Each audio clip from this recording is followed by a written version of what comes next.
Hey, we are live, everybody. I'm going to give it a hot second to see if you guys are here. So, Jillian, I think I told you this morning, this is only the second time I've tried this where I'm like, we're just going to do this live. And can I tell you that 2 of my team members have already contacted me and said, your energy in your interview with Catherine last week was the best interview you've done. And they're like, we know it's because you did it live, because you like feel your people. And I'm like, heck yeah, I do. So we already have people on. This is such a beautiful thing. So we're on. This is going to be so fun.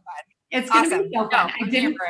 I didn't tell people who was coming. I just said one of my favorite humans. So surprise! I'm completely honored. Yay! Hi, everybody.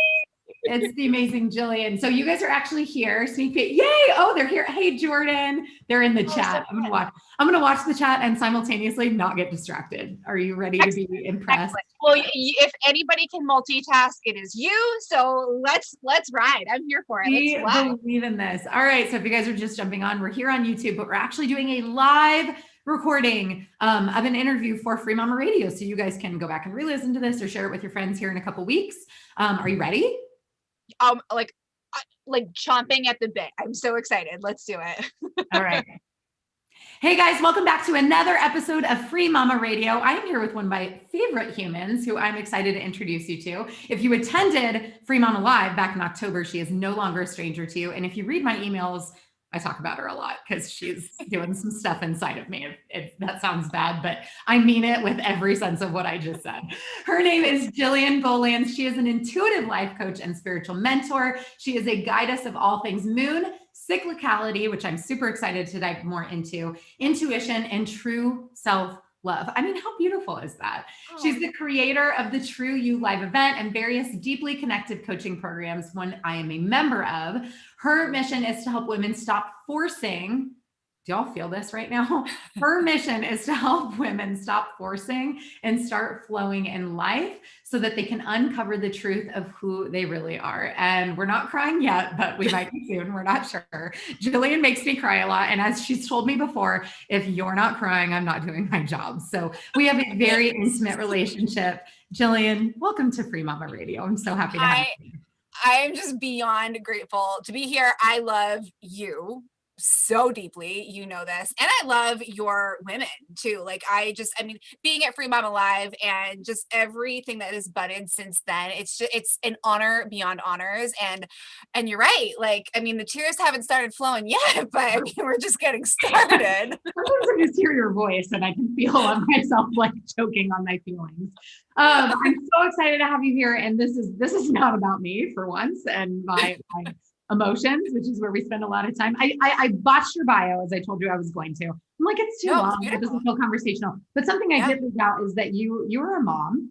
You are a free mama. You have 3 beautiful boys and an amazing husband. You live in Maine, which sounds very cold. Although I'm wearing my like sweater vest thing today because I'm always cold too. I just got I'm wrapped in a blankie right now, so you're not alone. It is cold. It's like 26 degrees today. Okay. Before we go there, I want to like set the stage just a little bit about how we met. So at the beginning of COVID, I had become friends with like an online, we meet in Facebook groups as we do in the 21st century. Yes. And I had met a girl, we were kind of in a summit together and I had a girl crush on her for a while. I legitimately called this human and was like, can we be friends? And I think she was like, are you a stalker? And I'm like, no, I really just need friends. Anyway, a small group of us girls got together and Jillian, you were one of those girls. And I've told you this before. On one of those very first calls, I was kind of like, I am not sure we have anything in common. Like when I met you, I was like, she's amazing. I like her, but I'm like, she's super chill and I'm super not. And I'm just not sure we're on the same wavelength. And very soon after that, as I got to know you, I obviously liked you. I just wasn't sure we were going to like, is she going to get me? Which is so funny because you're like the person who gets me. But you told me something that was super shocking. You're like, no, Lauren, like I used to be just like you. Like I used to be like twins, like sisters from another mister style. Like, so take us back to that, Jillian. Like take us, what did your life look like when you were around super tight like you were Struly? Okay, first of all, let me just say that you are beautifully and divinely made. You are exactly where you're meant to be. I can't not. You know me. See, this is still about me.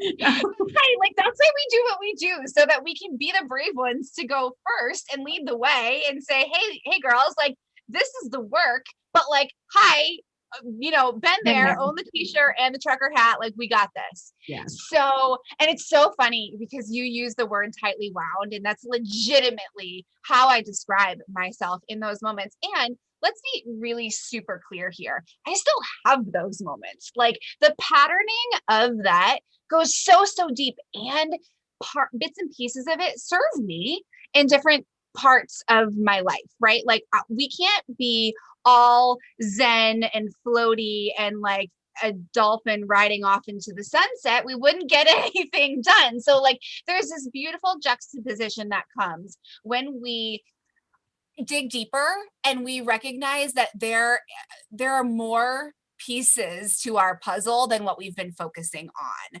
So, like, I know. I love that you already went into coach mode. I'm like, just tell me about Jillian before she found me. Okay, so we're gonna dive right into there.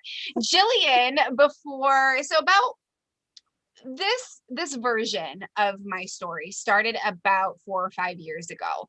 Previous to that, I am the oldest child of 3 girls. I am an overachieving, overworking, I'll sleep when I'm dead. I've got to do, go, go, go. And if I'm not doing good enough, then that must mean I'm not working hard enough. So I'll sacrifice more hours of sleep. I'll work harder. I'll force, I'll push, I'll do all of that. Like, I don't know, but I'm thinking you, Lauren, can relate. And I'm thinking that many a mama can relate to that as well.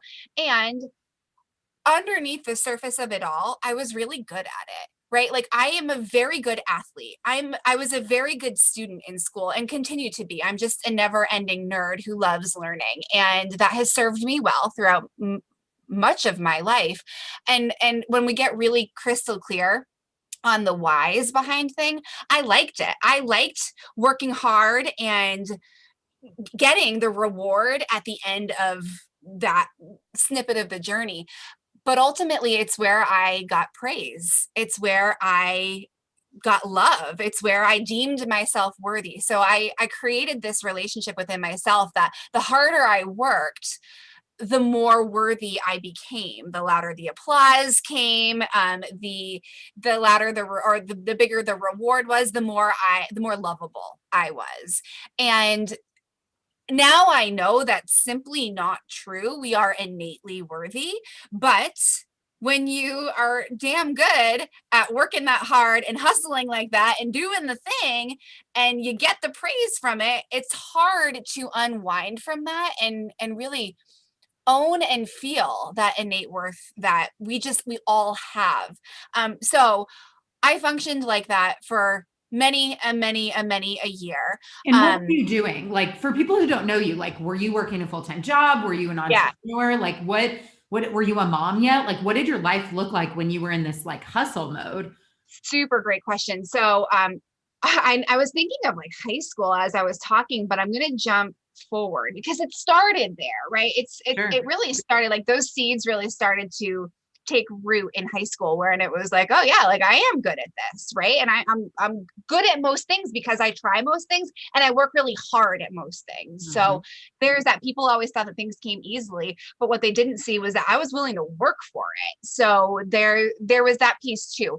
Let's jump into like mid-20s. So I had done all the things, Lauren. Like I went to college, I met the guy, I got the job, I got married, I got the better job. I was being groomed within a hospital for upper management. I was the youngest practice manager in the hospital that I worked in. I also had the highest employee satisfaction scores. And not only was I managing one practice, I was managing two practices that were before me on the brink of being cut actually from the hospital. And I came in and like turned the beat around, like, turned around things financially, turned around things with employee satisfaction, like all of that, right? Like the poster child of like God's gift to practice management. And I say that like tongue in cheek because like, like that's how it felt at the time. And so got the attention of upper management, my VP looked at me and said, "Oh, you're going to be taking my job within just a few years." I'm like 25 years old at this point. So then, what nobody knows, or nobody knew then, people know now, is that behind the scenes, behind the bubbly and I can do it and here we go, guys, like the rah, like, let's do this, woman that the world was seeing was a girl that was crying herself to sleep every single night. At that time in my life, I was really picking apart my physical body. I was 120 pounds soaking wet. And I cried myself to sleep every single night, convinced that I was the FAT word, because that was the easiest place for me to hate myself, for me to tear myself down, and for me to pick myself apart. And it's interesting because even now, 10 years later, whenever I go to picking apart my physical body, I actually ask myself, like, what's this really about? Wow. Because for me, it's lack and it's distrust of myself, and I'm feeling unsafe in some areas. So because I know the hating my physical body so well, I try to stop there. And I know now that I've got to dig deeper. And of course, then was the you got to dig deeper part of this, but we weren't quite at that leg of the story yet. So hating myself, crying myself to sleep at night, trying to appease everybody, wearing all the masks. I always say I could walk into a room, take a look around, figure out what every single person in that room expected of me, or what I perceived they expected of me, and supersede it, no problem. Like, that was my job. I gave myself to impress, to overdo, to over deliver.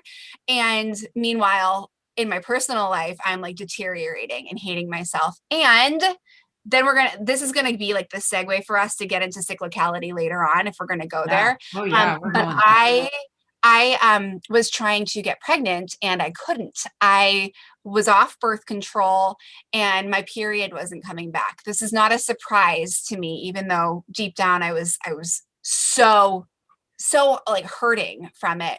But I think really I ultimately always knew that this was going to be a thing. So my physical body was a really great place for me to take out a lot of frustration and anger.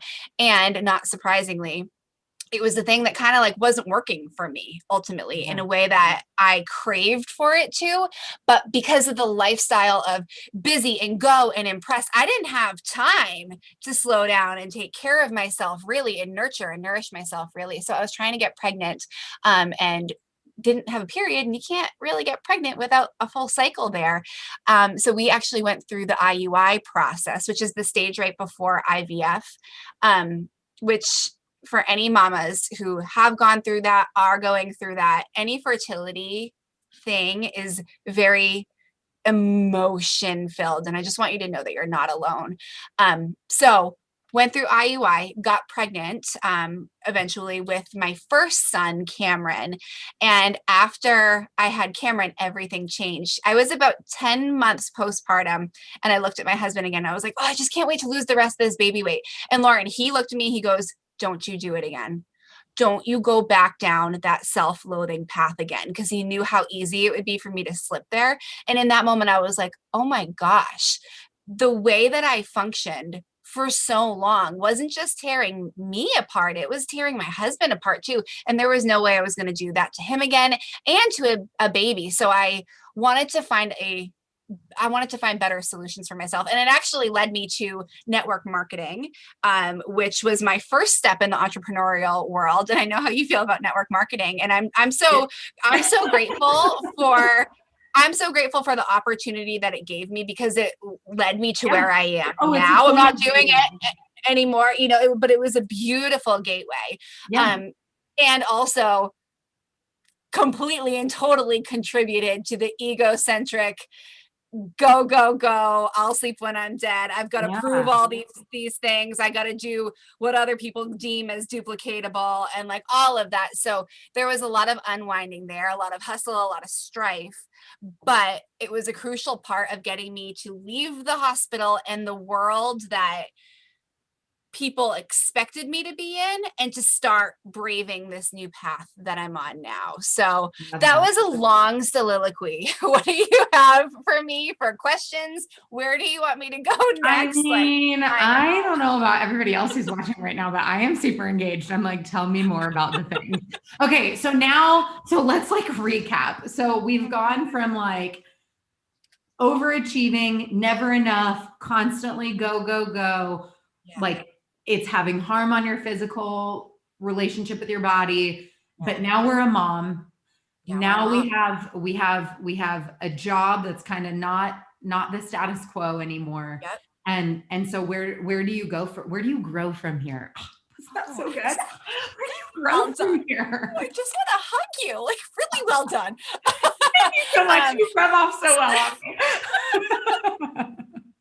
So we grow into the next stage of that iteration. So I left my job. I mean, that's a huge leap. That's a huge level of trust. That's a huge, like, oh my gosh. But what I wanted, Lauren, is everything that you ultimately help women with. I wanted to be home with my baby, and I wanted to make a difference. And at that time, that means of which that I had to make a difference was all that I knew. I didn't know what an entrepreneur was. I had no freaking clue, but it was a great segue. So at this point, Cameron, my first son, is a couple years old. Michael, my husband, and I are starting to want a second baby.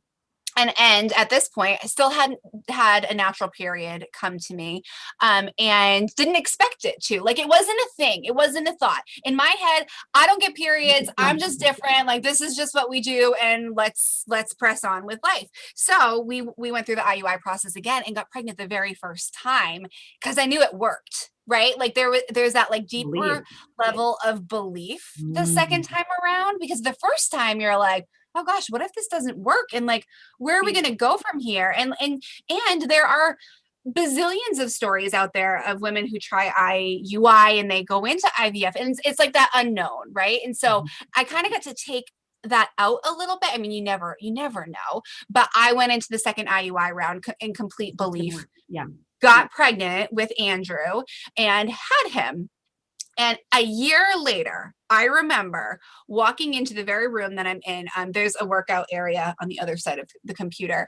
And I had just gone to the chiropractor. Both kiddos were sleeping. I walked in. My husband, God bless him, he was like about to work out.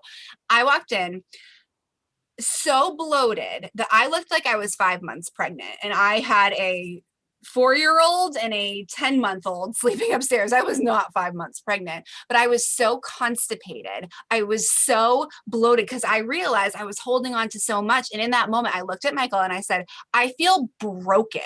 I feel broken. In that moment, that's when everything changed, was that moment where I recognized and I got really honest with myself.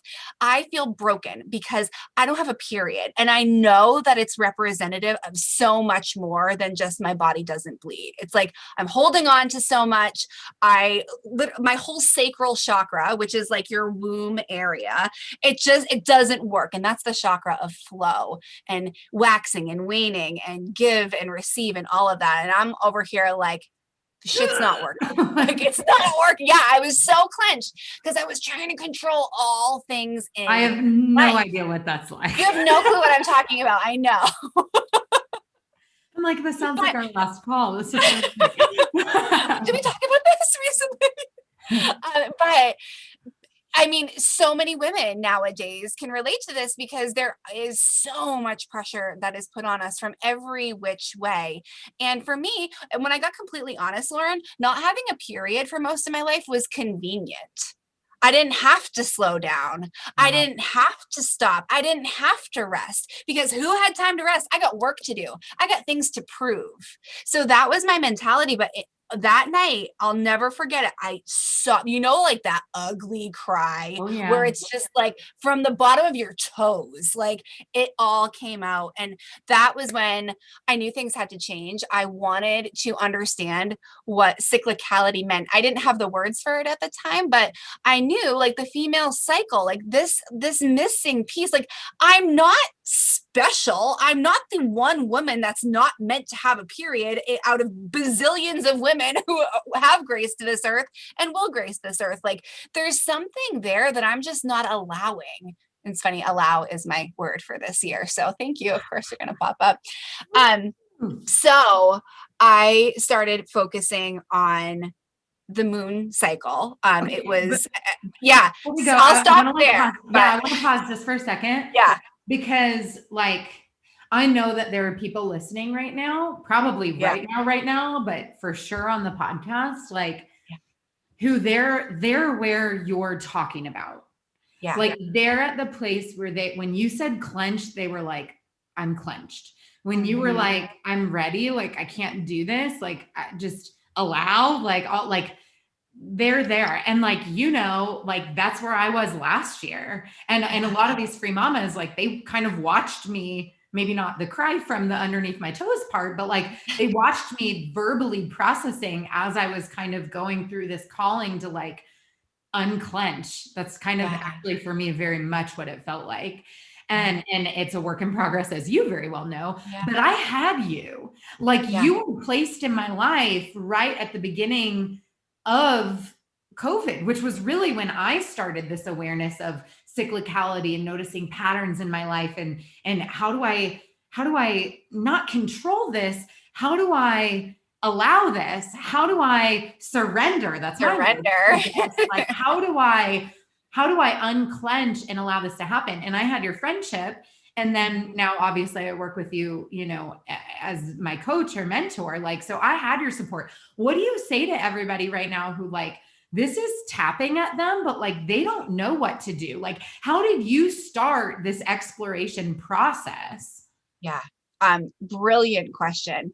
For me, it was about assembling a team. It was about me saying, okay, I can't do this all by myself. I don't even know where to start with this. So for me personally, with the period piece, I started going to pelvic floor PT.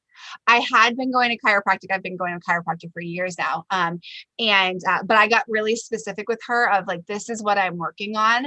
I brought a naturopath into my life so that I could talk about, our emotion, energy is everything. Energy makes up just as much of our bodies as it does emotion. And there's so much connectivity there. So I really wanted a physical support team to help me with the realigning of my physical body.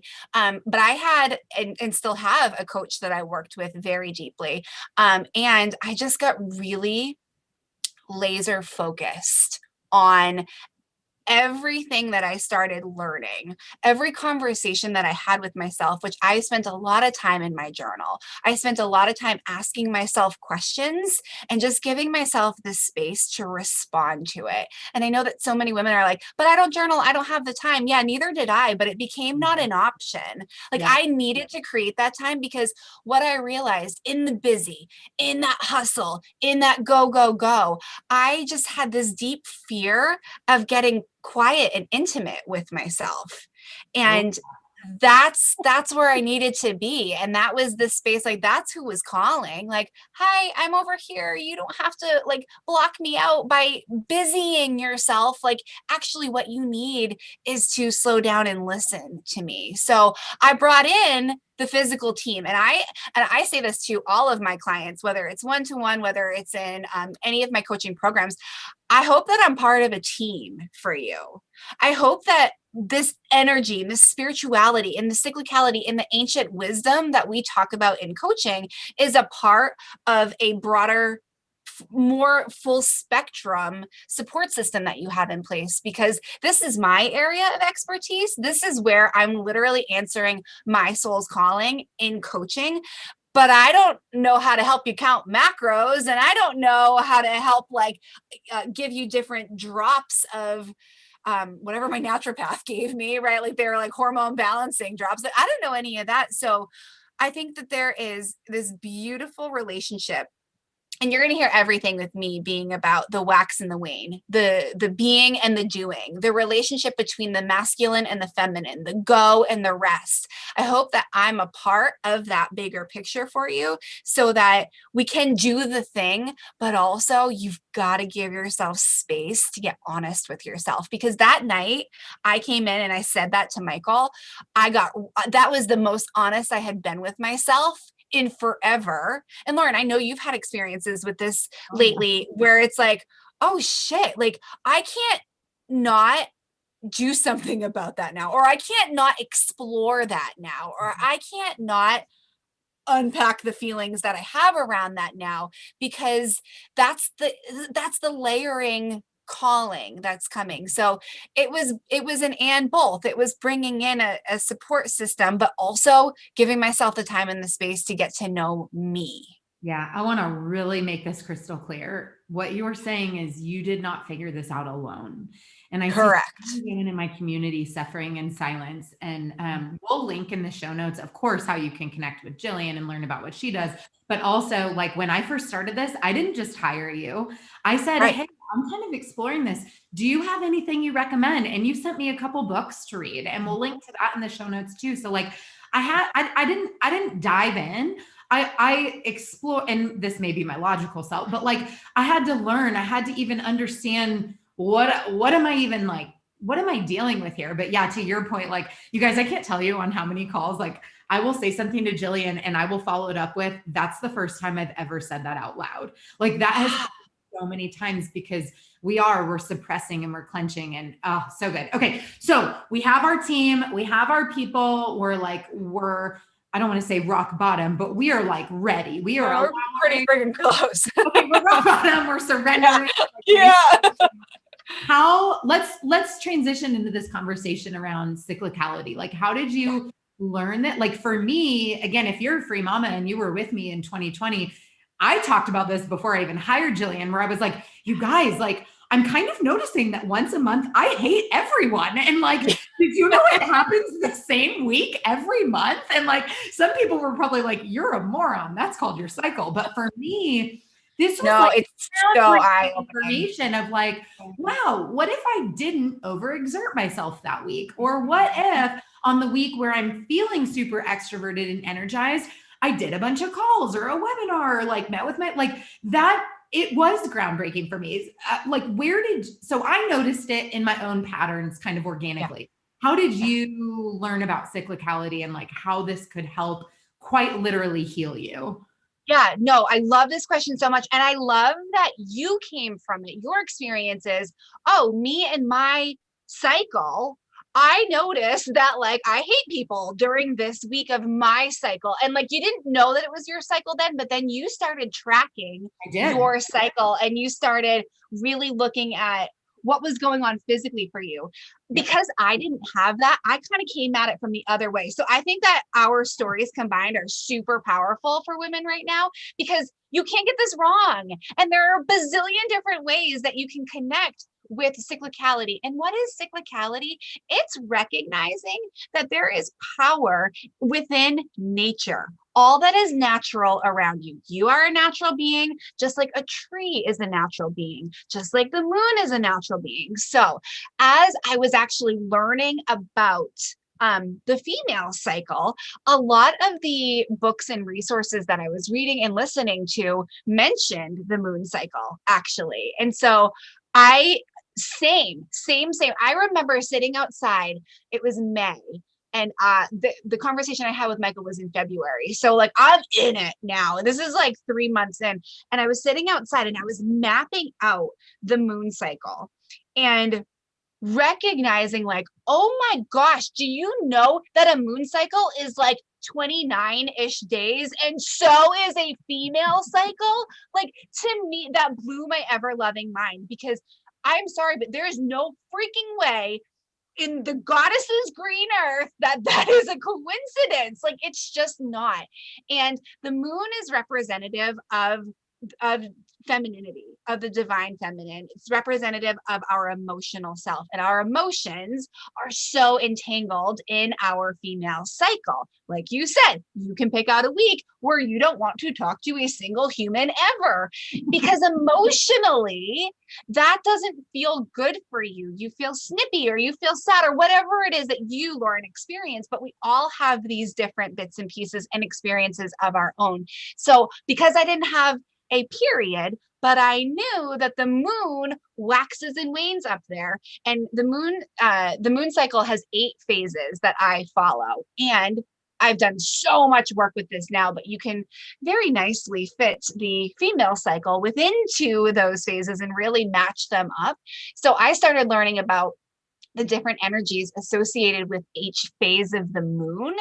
And I uncovered that during the disseminating moon phase, which is the phase right after the full moon, you do not want to communicate with me, and I don't want to communicate with you. I want to be wrapped up in a little blankie, either crying hysterically, because I'm so tender during that time. I want to be with my kids. I do not want to be working. I don't want to be doing any of that.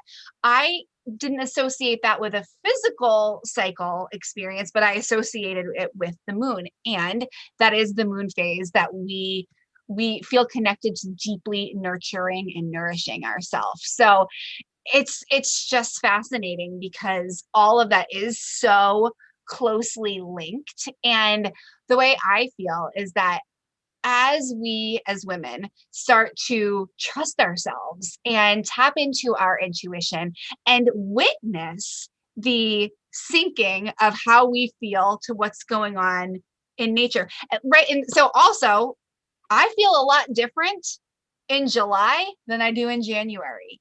Right? July, it's summertime, it's hot, we can go out, we can do the things. January, I'm like, oh, it's real cold here. I just want to snuggle. And so there's cyclicality in everything. And we have been trained that we should function the same way every single day, and don't slow down, which leads to the clenching.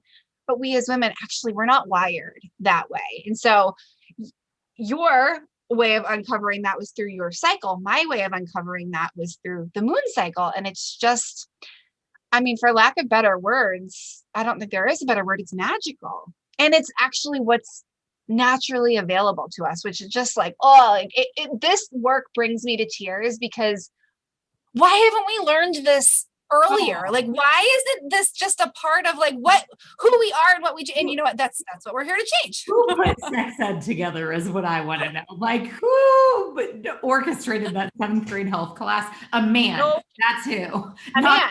Yeah. Anyway, it truly is magical though, because something happened in your life when you kind of latched onto the moon. And what is that thing? Well, on August 8th, 2018. So I started focusing on this in February 2018. August 8th, 8/8/18. It's the day of the Lionsgate portal for any of the woo people out there. They're like, I know. We can get into that in a different episode at a different time. But big day in divine feminine energy. I got my first natural period in 14 days, or 14 years. And it was amazing and life-changing and life-altering. And I thought that was the end of the miracle. Fast forward about 10 months, July 2nd, 2019. And 2019 was the year that my word was surrender.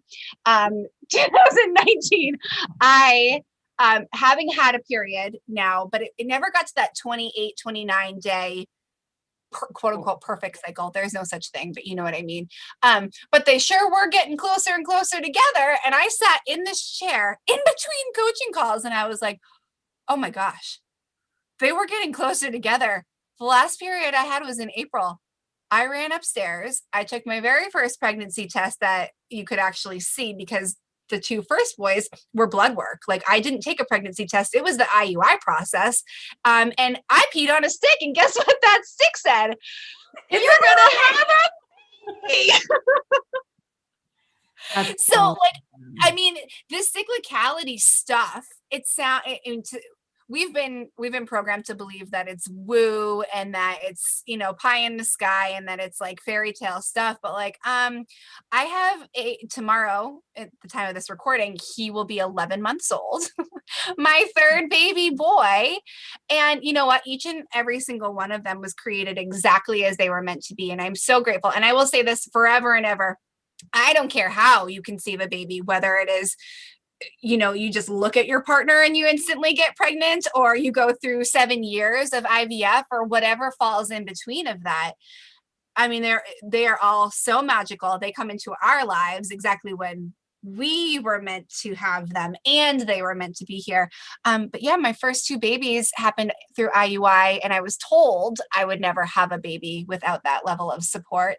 And we thought we were done. And then now I've got a little boy named Nathan who came because I trusted in this work and I believed in this work and I synced to this work and I took it seriously because I took my own level of healing, not just my physical body and the relationship that I had with it, but like that, like deeper, energetic, spiritual, divinely worthy healing seriously. I love it. Okay, I want to get into our practical tips. If you guys have listened to Free Mama Radio before, you know I'm all about action taking tips. And Jillian has some of those for you. And then I've got a final question. But before we get to that, because I do teach women how to be free mamas and start a business, I would love to hear, like, however you want to answer this question, what was it like for you to take kind of this life-changing experience you had been through and to turn it into like your life's work? Or I mean, you're running a business. Like we can, I'm a heart-centered entrepreneur. I'm very impact, but like I'm still running a company. What was that like for you? And did you have any limiting beliefs? Like, have you had challenges, or was it just like also a fairy tale and magical? Like, what was that transition like for you? Oh, well, I feel like that transition never stops because I feel like it's transformation now, and my business gets to transform right alongside me. And so I have pivoted. I've had this conversation a lot lately where people are like, how is it that you do what you do? And I saying, I mean, this could be a logistical tip. I gave myself permission to pivot to do what I want whenever I want.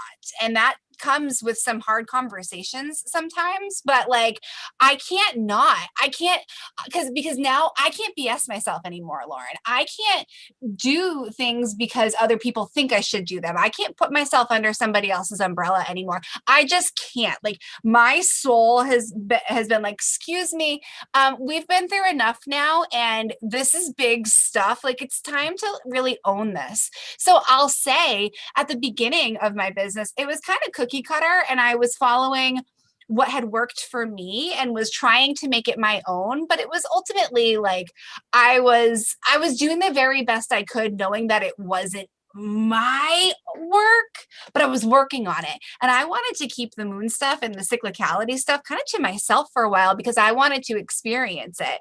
But I got to this point actually last year where it was like, oh, no. This is the work, and you're ready to share it now, and you're ready to hold space for it now. So I allowed myself to pivot into this, and ever since that moment, because I am fully embodied in what I do now, it feels amazing. And I know what it feels like to be doing a business and you like it and you're proud of yourself and you're working really hard, but something just doesn't feel quite right. And what I'm going to say to that is, oh gosh, I know we all hate this, but like it really just needs a little bit of time, and you need to have your own supportive experiences to help guide you where you want to go. So hang in there, hang in there, and try things, right? It's like my favorite thing that Elizabeth Gilbert ever said was get curious. People talk about like go out and live your passion, and it's like great, but what if I don't know what I'm passionate about? And Elizabeth Gilbert said in Big Magic, she said, just get curious. What are you curious about? Follow your curiosity, because that could lead to passion. And ultimately, I got curious about the moon, and I got curious about how the moon helped me get pregnant. And now, like, I don't help women get pregnant, but I help them sink into this deeper level of wisdom. And that's what feels like the most important work for me. So give yourself permission to pivot.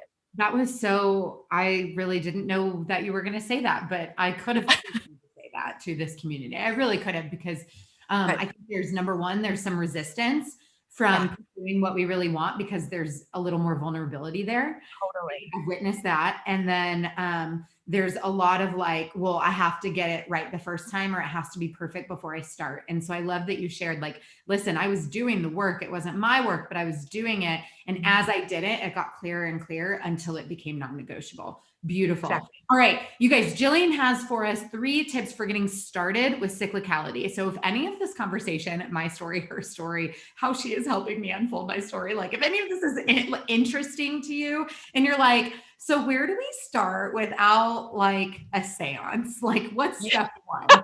How can somebody get interested and get started with cyclicality? The very first thing I would do is either if you have a period like you, Lauren, what I would recommend is start with day 1. So the first day that you bleed with your period, that's day 1, and then track. And I'm not saying, because I know when you hear the word track, like people kind of roll their eyes like, I don't have time. Like, no, you have time to write down literally day 1 through day 2, day 3, how you feel. That is it. That's all I want you to write down. What day it is and how you feel that day. You guys can send me a DM. I started an Excel sheet. I'll share it with you. Excellent. I have worksheets that I've given in like master classes, but like you could do it on a napkin, right? Like you could do it on a scrap piece of paper. If you don't have a period, then start with the new moon and write down the phase of the moon and how you feel that day. And what I would recommend, so that's the first thing, track it. The second tip is track it for like 3 to 6 months, because that will give you some real good data. And I know that if there are nerdy, geeky people like you and I watching, which I'm assuming there are, having that data to look back on and be like, oh, I legit turned into this tender cry fest during the disseminating moon. How about I start taking care of myself during that time? Oh, I don't want to talk to any human ever during this 1 week. What if I really buffer my schedule so I'm doing busy work and like behind the scenes work, and I'm not putting myself out there during that time? So step 1, track. Step 2, keep tracking. Step 3 is figure out how to support your life based on what you've learned there. Right. And then that's literally the creation of the life that you want to live. It's what feels good. And this is my qualifying question ever. When is the last time you had fun, and what makes you feel good? Right. And so how can we, now that we know what it is that we're working with, whether it's the moon cycle, whether it's your female cycle, whether it's kind of looking back at a full year and saying, wow, like during this time, I just want to kind of go into a cave. Oh, that's because it's fall going into winter. That makes sense, right? Like understanding this and then scheduling things for your life, for your business, for whatever other human time you have. I know with COVID, it's kind of funny, but like play dates and stuff, even that, like I won't say yes to a play date during the disseminating moon time because I want to be like a joyful person to be around. And I'm not that during that moon phase. So step 1, track. Step 2, get the data for enough months. Step 3 is start to ask yourself what feels good in life based on where you are in the cycle. I love that. Okay, last question. Are you ready? Totally. Okay. All right. I think you already know this, but the mission of the Free Mama is to make sure that no mother has to choose between family and financial stability. So knowing that and everything that we've talked about today in your own journey, do you have any final piece of advice for our listeners today? I think the first piece is that like it's a deep, like gentle soul reminder that you already know. And if you're willing to get quiet and sit with that deep knowing and trust her, that's going to make all the difference. Like you don't have to impress other people. You don't have to do things just because that person does it that way. Trust who you are inside, because that's where your sacred work in the world is going to come from. And then, the last part is have fun. Like if you're not having fun, if you're finding yourself getting too serious, if you're finding yourself getting bogged down with jealousy or guilt or self-righteousness, it's because you haven't celebrated in a while. And so go celebrate on purpose. Stop waiting for something amazing in your business to happen. Stop have waiting for your children to have the most perfect day ever. Take your life in the beautiful situation and present moment way that it is now and find something to celebrate. I mean, if you guys don't love her as much as I do now, something is wrong here. Like, you are amazing. I love the way you channel and like are guided, and one with the words, I'm not so much. Thank you. Thank you. It's like poetry. It's beautiful. Jillian, thank you so much for being on Free Mama Radio. To all of our listeners who joined us live today, thank you for being here as well. If you guys want to connect with Jillian, she actually has something free for you. It's called her Moon Phase Meditation Library. It's how many is it? It's like 10 meditations. It's eight meditations, one for each phase of the moon, Yes. working with the energy of that phase. Under 10 minutes. So no like mom excuses of I'm so busy and I don't have time for this. Like, you do have time. And I just want to give you a reminder from one very active human being to another. I resisted things like meditation for a very long time because I thought it had to look a certain way. Listen to it in the shower. Listen to it on a walk. Like, listen to it while your baby's playing on the floor or you're nursing. Like, whatever you need to do, like you don't have to be like crisscross. Like, I had a lot of resistation.